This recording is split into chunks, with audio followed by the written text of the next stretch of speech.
بسم اللہ الرحمن الرحیم۔ السلام علیکم، میں ذکی عباس ہوں۔ ناظرین، آج 3 فروری ہے، پیر کا دن ہے، اور وہ پنجابی کی کہاوت ہے نا کہ پرائی پیڑ تے کندھ چ تیر کی جانے لوگ بگانا۔ مطلب جو پرایا درد ہوتا ہے اس کا آپ کو اندازہ بھی نہیں ہوتا کہ کون کس کرب سے گزر رہا ہے۔ آپ اندازہ کریں کہ جو فلسطین ہے، فلسطین کے اندر 1 سال اور 3 مہینے گزر گئے۔ جس طریقے سے وہاں پر یلغار تھی، وہ وہی تکلیف جان سکتے ہیں جو ان کے اوپر بیت رہی ہے۔ اور عرب جو تھے وہ خاموش تماشائی تھے، لیکن اب وہ خبریں سامنے آ رہی ہیں جو کہ سب کو شاک کر دینے والی ہیں، جو سب کو حیران کر دینے والی ہیں، کیونکہ کبھی کسی نے سوچا تک نہیں تھا۔ پوری دنیا حیران ہے کہ یہ جو عرب ممالک ہیں یہ خاموش کیسے ہو گئے۔ مطلب جب بھی عربوں کے اوپر یلغار ہوئی تو عرب اٹھ کھڑے ہوئے، لیکن 1 سال اور 3 مہینے تک مکمل خاموشی۔ کسی نے اٹھ کر حملہ تو دور کی بات، مذمت تک اس طرح سے نہیں کی، عالمی سطح کے اوپر آواز تک بلند نہیں کی۔ لیکن اب جو اچانک سے ایسا کیا ہوا ہے کہ جو مصر ہے وہ اٹھ کھڑا ہوا، اور مصر کی جانب سے جو پوری کی پوری تیاری کی جا رہی ہے، ہزاروں ٹینکس جو ہیں ان کے ساتھ چڑھائی کی جا رہی ہے، اور سینائی کے اوپر جو اسرائیلی بارڈر ہے اس کے اوپر ڈپلوائے کر دیے گئے ہیں۔ جنگ کی تیاری کی جا رہی ہے۔ پوری دنیا کے اندر اس وقت ایک نیا وبال جو ہے وہ کھڑا ہو گیا ہے۔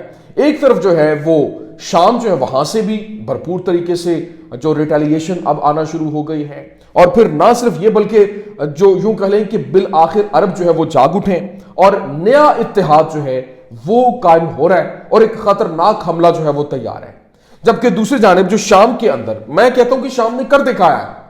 جو شام کے اندر جس طریقے سے اسرائیل پینیٹریٹ کر چکا تھا، اندر تک گھس چکا تھا، اندر تک داخل ہو چکا تھا، اور وہاں پر اپنی بیسز بنائی جا رہی تھی کنیترا کے اندر، وہاں پر جو لڑائیاں جو ہیں وہ جاری تھیں، حملے شروع ہو گئے تھے، اور اب بالآخر وہاں سے اسرائیلی فوجیں جو ہیں وہ واپس نکل چکی ہیں۔ ان کو یوں کہہ لیں کہ جس طریقے سے آگے سے ریٹیلیشن کا سامنا ہوا، وہاں سے ان کو نکلنا پڑا، بھاگنا پڑا۔ کیسے؟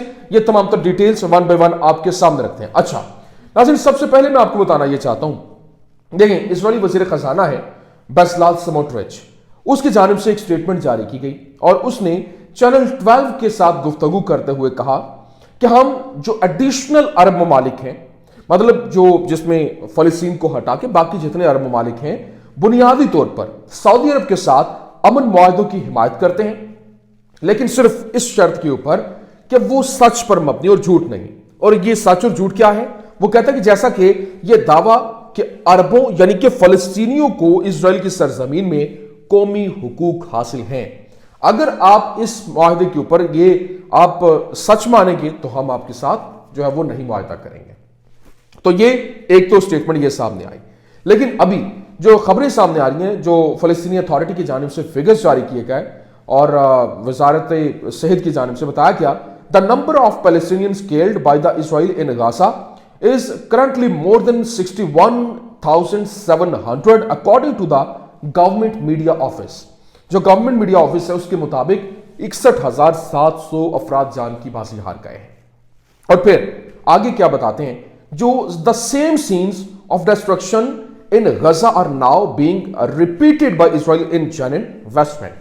جو ویسٹ بینک کے اندر جینن کے علاقے میں وہی سین دوبارہ سے دہرائے جا رہے ہیں جو کہ غزہ کے اندر دہرائے جا رہے تھے۔ اب جناب والا جو قدس نیوز ہے اس کی جانب سے رپورٹ کیا گیا اور بتایا گیا کہ for the first time in over a year heavy equipment others and enters the Gaza strip through the Rafah crossing. مطلب جو رفح کراسنگ ہے وہاں پر 1 سال اور 3 مہینے گزرنے کے بعد پہلی بار ایسا ہوا ہے کہ ایک ہیوی اکوپمنٹ جو ہے وہ اندر داخل ہو رہا ہے، غزہ میں جا رہا ہے۔ لیکن ابھی جو خبریں سامنے آ رہی ہیں وہ پورے کے پورے منظرنامے کو تبدیل کر دیتی ہے۔ ایک طرف یہ لڑائی جاری ہے جس کو لے کر باقاعدہ طور پر جو فلسطینی مزاحمت کی جانب سے، حماس کی جانب سے آفیشیل سٹیٹمنٹ تک جاری کی گئی، اور کہا گیا کہ جنین میں جو جاری صہیونی حملے ہیں اور وہ جن کے اندر گھروں کی مسماری بھی شامل ہے، فلسطینی عوام کی مرضی کو یہ نہیں توڑیں گے، اس کے بجائے وہ صرف اور صرف یہ جو جارحیت کا مقابلہ کرنے کے لیے مزاحمتی جنگجوؤں کی لچک کو مزید مضبوط کریں گے۔ جنین میں زبردست دھماکے اور متعدد گھروں کی تباہی مغربی کنارے میں ہمارے لوگوں کے خلاف جو جاری نسل کشی ہے اس کا واضح ثبوت ہے۔ وہ غزہ میں جنگی جرائم کو جاری رکھنے پر اسرائیل کے اصرار کو بھی اجاگر کرتے ہیں، जबकि आलमी बरादरी खामोश है और साहूनी जंगी जो मुजरिमें हैं उनका एहतसाब करने में वो मुकम्मल नाकाम। उन्होंने पूरी डिटेल में इसके ऊपर जो है वो एक स्टेटमेंट जारी की। लेकिन यहां पर जो इंपॉर्टेंट चीज है वो मिस्र की एंट्री है। और अब मिस्र जो है वो उठ खड़ा हुआ है, जिसको लेकर पूरी दुनिया हैरान है। क्यों? क्योंकि 1 साल और 3 महीने तक खामोश रहने के बाद अचानक से ये अपनी फौजें जो है वो सिनाई के ऊपर चढ़ा देना, वहां पर मुआहदा तोड़ देना, हजारों की तादाद में टैंक्स जो है वहां पर डिप्लॉय कर देना, उनके साथ चढ़ाई कर देना, ये एक बड़ी अचंभे की बात है। वो मैंने पहले कहा ना कि पराई पीड़ से कंध तीर की जाने लोग बेगाना। मतलब जब किसी के ऊपर जो है वो तकलीफ होती है, कोई किसी पेन से गुजर रहा है, तो उसका आपको इदराक तक नहीं होता। जब आपके ऊपर अपने ऊपर पड़ती है तो फिर आप जो है वो उठ खड़े होते हैं। तो अब जनाब वाला बाकायदा तौर पर जो फॉर्मर सीनियर इंटेलिजेंस ऑफिशियल्स हैं उन्होंने वार्न किया क्या, that something very strange is happening in Egypt in terms of troops movement and training of the entire military including the navy and submarines। Number 1 पहला पॉइंट जो है वो ये सामने आया कि जो इस वक्त जो साबिक इजरायली इंटेलिजेंस ऑफिशियल है उसकी जानिब से बताया गया कि एक बड़ी स्ट्रेंज किस्म की हैपनिंग जो है वो मिस्र के अंदर हो रही है। क्यों? क्योंकि वहां पर जो ट्रूप्स हैं, इनके फौजी जो हैं, उनकी मूवमेंट, फिर ट्रेनिंग और मुकम्मल तौर पर जो एंटायर मिलिट्री है उसकी ट्रेनिंग, इसमें ना सिर्फ ये बल्कि नेवी और जो सबमरीन्स हैं वो भी शामिल हैं। और फिर आगे क्या दूसरा वो अगली बात क्या कहता है, उसने बताया कि इस वक्त the Egyptian army has established divisions with thousands of tanks deployed in Sinai training non stop for days. मतलब वो ये बता रहे हैं कि इस वक्त जो इजिप्शियन आर्मी है वो इस वक्त डिवीजन्स की सूरत में ट्रेनिंग कर रही है और उन्होंने हजारों की तादाद में जो टैंक्स हैं वो डिप्लॉय किए सनाई के ऊपर। और ये सनाई का वो इलाका है जहां पर किसी किस्म की जो है वो हरकत नहीं हो सकती है। ये मुआहदा इन्होंने किया हुआ है, लेकिन इसके बावजूद वहां पर इन्होंने बड़ी तादाद में डिप्लॉय किया। और फिर वो कहते हैं कि training non stop for days, मतलब मुतअद्दिद दिनों से, मतलब ये इनकी जो ट्रेनिंग है वो नॉन स्टॉप चल रही है। और फिर अगली बात सुनिए, मजीद क्या कहते हैं कि Egypt does not seek war but it wants to send a message related to its national security. मतलब वो ये बात करें कि इजिप्ट जो है, मिस्री सदर अल सीसी कह रहा है कि इजिप्ट जो है वो जंग नहीं चाहता, लेकिन हां ये जो कुछ किया जा रहा है ये नेशनल सिक्योरिटी के तहत किया जा रहा है। देखिए एक बात याद रखिए, जिस तरह से ये फलस्तीनी मज़ाहमत, फिर यमन, फिर जो लेबनान है, इनके साथ जब ये लड़ाइयां चल रही थी तो ये मज़ाहमती जो कुव्वतें हैं उनके साथ इसराइल की लड़ाइयां चल रही थी।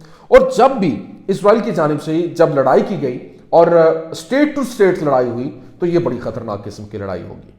अभी जिस तरह से मिस्र है, मिस्र की फौज तगड़ी फौज है, बड़ी फौज है, हाँ सिर्फ स्टैंड लेने की बात है। और जिस तरह से मिस्री सदर की जानिब से यहां पर एक स्टैंड लिया गया और उनको पता कि इसके बाद जब यहां पर एक्सपैंड करने की ये बात कर रहा है, और अभी जो नेतन्याहू है वो डोनाल्ड ट्रंप के साथ मुलाकात के लिए गया हुआ और वहां पर मुलाकात में उसने ये जाते हुए ये कहा था कि वो एक्सपेंशन चाहता है, मतलब वो अपनी सरजमीन जो है उसको मजीद बढ़ाना चाहता है। तो ऑफ कोर्स इसका मतलब है कि मिस्र, जॉर्डन, सीरिया, लिबनान, ये जो पूरे का पूरा जो सिनेरियो है वो यहां पर बनता हुआ दिखाई दे रहा है। अब जनाब वाला जो इस वक्त अरब है, जो सऊदी अरेबिया है, वो $1 ट्रिलियन की जो है वो इन्वेस्टमेंट कर रहा है अमेरिका के अंदर।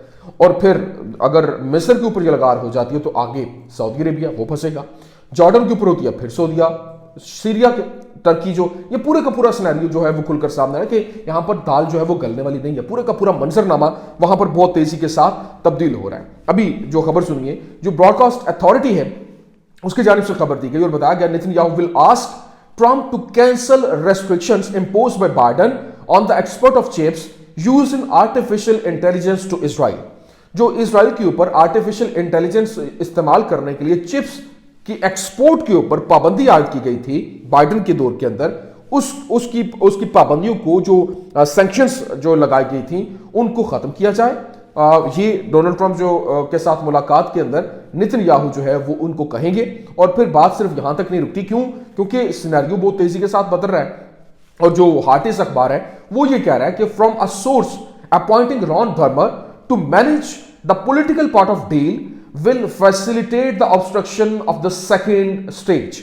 मतलब जो सेकंड स्टेज है उसके अंदर पूरे का पूरा मंजरनामा तब्दील हो जाएगा। पहले जो एक जंग बंदी का पहला फेज चल रहा है उसी को लेकर उसने ये जो न्यू अपॉइंटमेंट हुई है वो ये बता रहा है कि इसको लाया इस वजह से गया है कि ये सिनेरियो बदल जाए।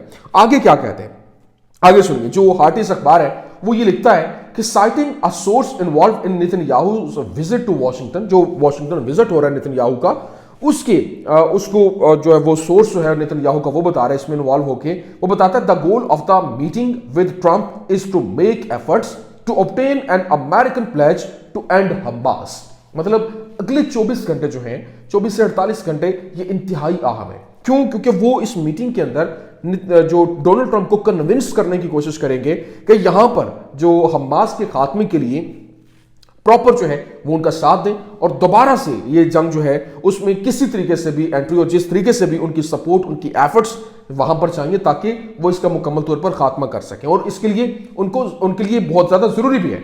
उसकी रीजन ये है कि नेतन्याहू जो है वो इस वक्त फंसा हुआ और यूं कह लें कि उसकी जो ऑपोजिशन है वो साउंड और वो मजबूत होती जा रही है। एक जो वोट के ऊपर इसकी हुकूमत खड़ी है, 1 साल इलेक्शन को रह गया है और अगर इलेक्शन तक वो बाहर बैठा रहेगा तो मामला तो खराब हो जाएंगे। तो यहां पर एक मुतलक फतह जिसका वो अनाउंस कर रहे हैं, जो दावा कर रहे हैं, अगर वो नहीं आती है और हमास का खात्मा नहीं होता जिस तरह से पूरी दुनिया देख रही है तो इनके लिए बहुत बड़ा चैलेंज जो है वो बन जाएगा। फिर आगे सुनिए, चैनल 12 कहता है on the new Israeli chief of staff challenges still lie ahead and 2025 will remain a year of fighting। मतलब जो पहले हार्टिस अखबार ने एक रिपोर्ट जारी की और कहा कि जो न्यू आर्मी चीफ है वो लाया इस वजह से गया कि जंग जो है वो दोबारा शुरू की जा सके। और फिर अब चैनल 12 ये कह रहा है कि जो इजरायली चीफ ऑफ स्टाफ है वो क्या कहता है, उसको उसने मार्क किया। उसने कहा कि चैलेंजेस जो है वो स्टिल मौजूद है और अभी वो सामने है, जबकि 2025 जो है वो जंग का ही साल है। मतलब जंग जो है वो जारी रहेगी। इसका मतलब ये है कि मंजरनामा तब्दील हो चुका है, लड़ाई जो है वो जारी है और अगर इसी तरह से सिलसिला चलता रहता है तो मंजरनामा मुकम्मल तौर पर तब्दील आपको होता दिखाई देगा। ट्रंप जिस तरह से कह रहा है कि if Jordan and Egypt refuse to accept the people of Gaza I suggest simply sending them to the West Bank. मतलब वो ये कह रहा है कि अगर जॉर्डन और इजिप्ट जो है वो इनकार करते हैं इनको वहां पर लेने से गाजा के लोगों को, तो मैं ये तजवीज़ करूंगा कि इनको वेस्ट बैंक में भेज दिया जाए। वेस्ट बैंक में क्यों भेज दिया जाए? देखिए, वेस्ट बैंक जो है वहां पर हमले जारी हैं। अब सेम वही सिचुएशन जो गाजा में हुई वहां पर यलगार कर दी गई है। तो ये अब चीज जो है वो एक खतरनाक पहलू यहां पर इख्तियार करती दिखाई दे रही है। लेकिन अब दूसरी जानिब जो शाम के अंदर जो फौजें हैं जो इस वक्त इसराइल ने डिप्लॉय की थी, कनेत्रा तक वो पहुंच चुकी थी, वहां से जब पहला हमला हुआ 2-4 दिन पहले की बात है, वहां से उनको निकलना पड़ा और वो निकले। उसके बाद अगला जो लाहे अमल तैयार किया गया और वहां से क्योंकि हमले मुसलसल शुरू हो गए रेसिस्टेंस की जानिब से, तो वहां से अब निकलना पड़ा। और ये जो दुनिया की ताकतें हैं, जैसा जो भी मामला है, उन्होंने इस फोर्स को जो हयात तहरीरुल शाम है उसको तस्लीम किया है, उनकी गवर्नमेंट को तस्लीम किया है। तो उसके बाद अब जो सिनेरियो यहाँ पे तब्दील हो चुका है, वो फौजें वहां से निकल रही हैं और निकलने के बाद जो कनेत्रा का इलाका, लेकिन जबल शेख का इलाके के अंदर ये फौजें अभी भी इसराइल के मौजूद है और वहां से भी उनको निकलना पड़ेगा क्योंकि आलमी सतह के ऊपर जो आलमी कवानीन है जिनकी कभी उन्होंने पासदारी नहीं की है, उनकी करना पड़ेगी क्योंकि मजबूरी है। तो फिर यहाँ पर जो सिनेरियो है वो तेजी के साथ बदल रहा है। अब जो सऊदी अरेबिया है, टर्किया है, सीरिया है, जॉर्डन है, मिस्र है, ये मिलकर अब एक नया जो इत्तेहाद है वो बनाते हुए दिखाई दे रहे हैं। और देखना यह है कि इस इत्तेहाद में कितनी ताकत होती है, क्या ये वाकई में जो इस जो एक ताकूती कुव्वत को रोकने के लिए अहल होंगे या नहीं, ये तो आने वाला वक्त बताएगा। ये कुछ अहम तरीन अपडेट्स मैंने कहा आपके सामने रख दें। उम्मीद करते हैं वीडियो आपको पसंद आई होगी। पसंद आने की सूरत में लाइक कीजिए, शेयर कीजिए और हमारे चैनल को सब्सक्राइब करना मत भूलिएगा। शुक्रिया।